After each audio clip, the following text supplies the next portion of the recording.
It's week number 3 of my Halloween comic book recommendation series. This time we're talking about some of my favorite horror comic book series of all time, man. So this should be a nice stack to get you guys started. Some of my favorite scary reads.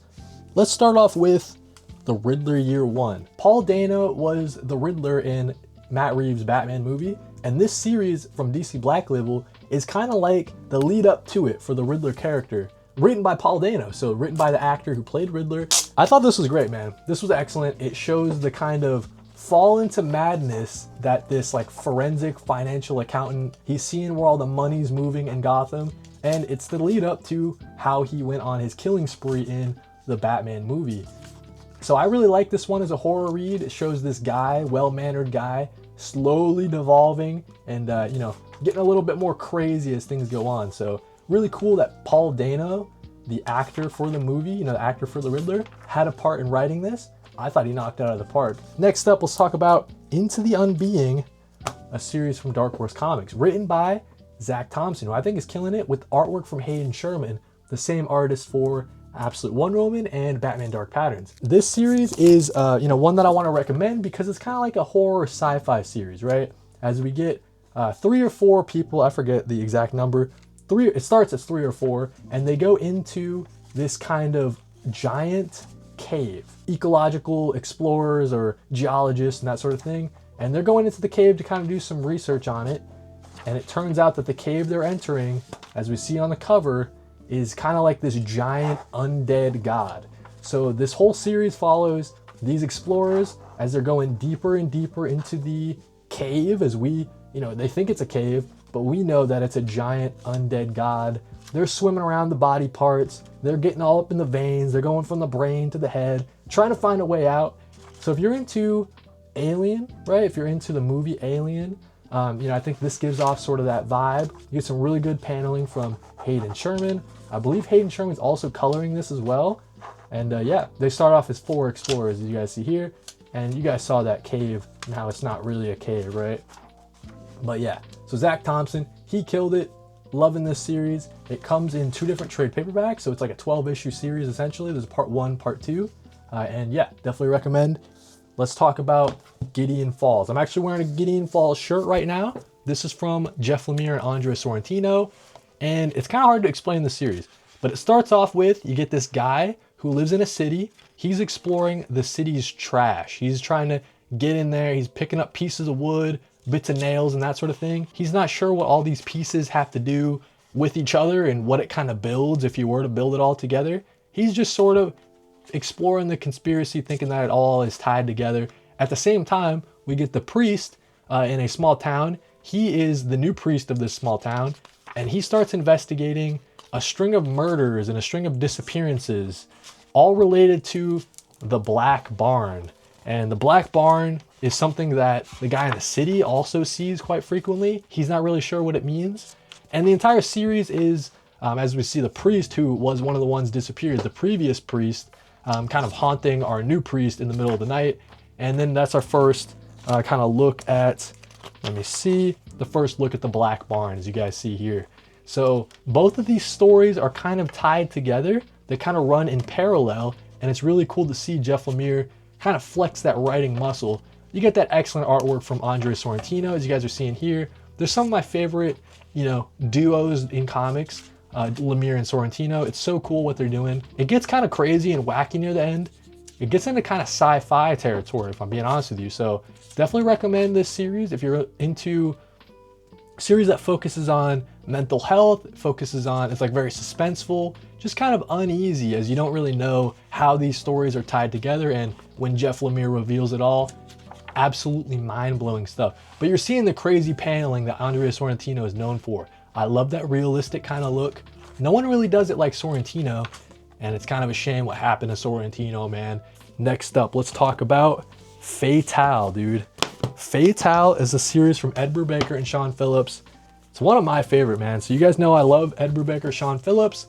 This story is all about our main character, as you see here on the cover. Her name is Josephine, and she is immortal. She's got this power where she lives forever, right? She doesn't age, and every time she comes in contact with a guy, the guys always fall in love with her, right? And their lives get sort of upended by falling in love with this girl. She's like bad luck wherever she goes, right? But it's not really Josephine's fault. She's just trying to live her life. And it's sort of like like an anthology sort of series. So, you know, the one story will be her in the 70s, and it'll be her in the 50s, and it'll be her in the modern day or whatever. So kind of like you know, it goes through time, and they're all kind of connected. It's all Josephine and living her life as she goes from guy to guy, just sort of ruining their life, man. And it's got this kind of like cult sort of undertones as we find out how Josephine got her powers, the organization that's looking for Josephine so they can finish their, you know, finish their ceremony they didn't get to finish. So they're on the hunt for Josephine over all these decades, right?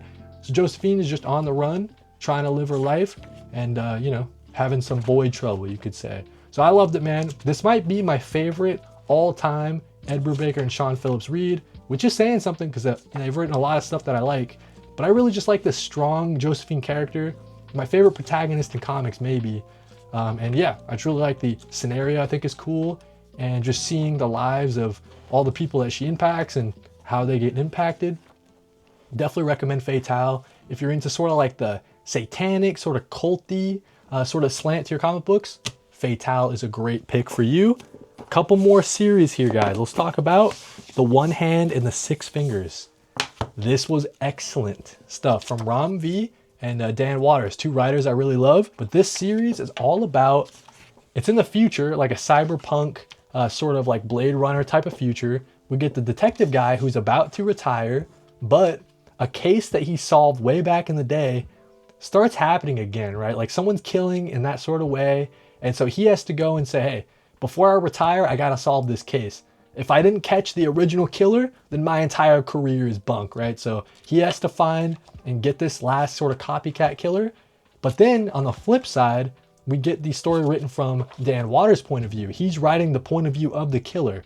So we get Romby writing the you know, he's hunting down the serial killer, the detective side, and then we get Dan Waters doing the killer side. So it's like this great sort of back and forth sort of series. One issue will focus on the detective, and the next issue will focus on the killer. And you see kind of these both stories sort of twisting and turning. And yeah, it's a really, really great read as everything is revealed near the end.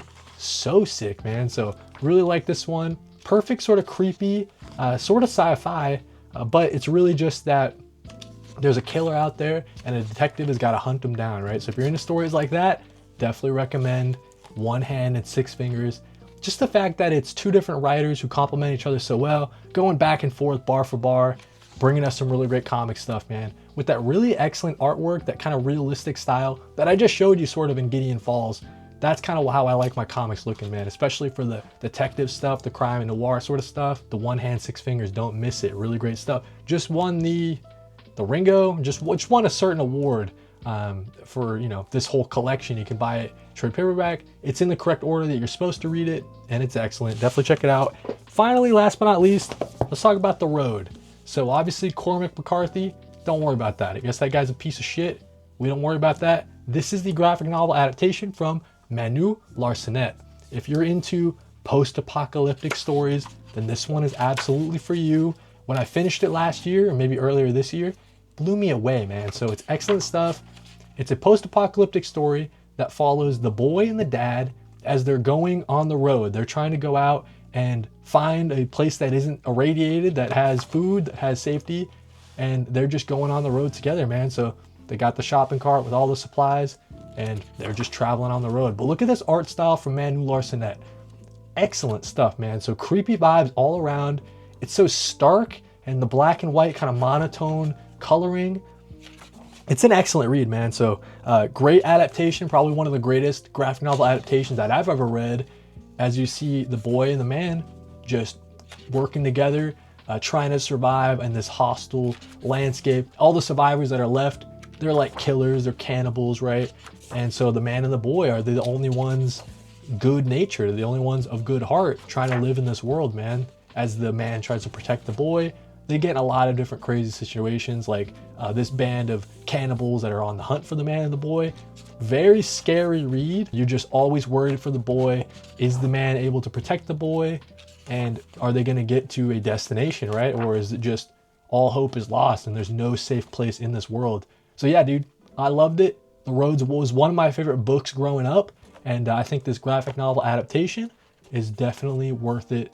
Definitely worth checking out. One of my favorite reads the year I read it. Forgot if it was this year or last year, but that's what we got. A bunch of comic book horror stories that I wanted to talk about. All of the horror comic books that I think you guys should check out.